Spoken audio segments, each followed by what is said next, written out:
he finds himself in the middle of the annual cheese festival, an event so legendary that people travel from across the land to attend. That is, of course, if they can stand the smell.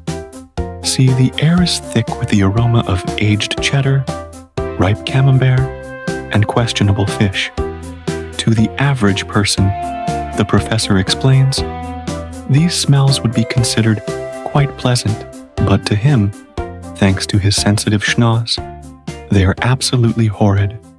He runs off in search of some fresh air, but quickly finds that the entire city stinks. It's clearly the Middle Ages for a reason. As he makes his way through the crowded streets, the professor comes across a gaggle of knights gearing up for a jousting match. As the first knight charges toward his opponent, the professor steps into the courtyard and trips on a stray chicken. In doing so, he knocks over a bucket of stale urine, which promptly splashes onto the poor knight. Of course, in the medieval era, such an accident was considered a death sentence. But the professor quickly befriends the knight after discovering that he too has a super sense of smell. Together, they concoct a plan to help the knight win the jousting match.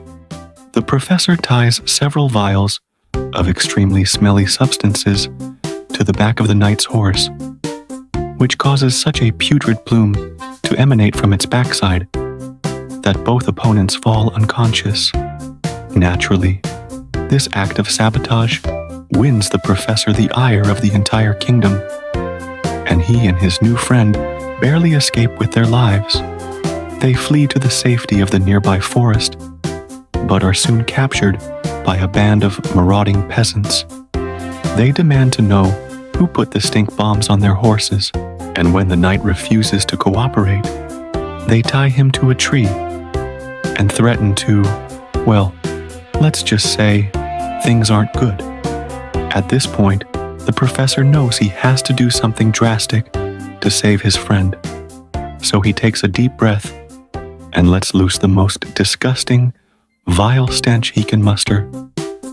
The peasants drop to the ground, writhing in pain, allowing the professor and the knight to escape.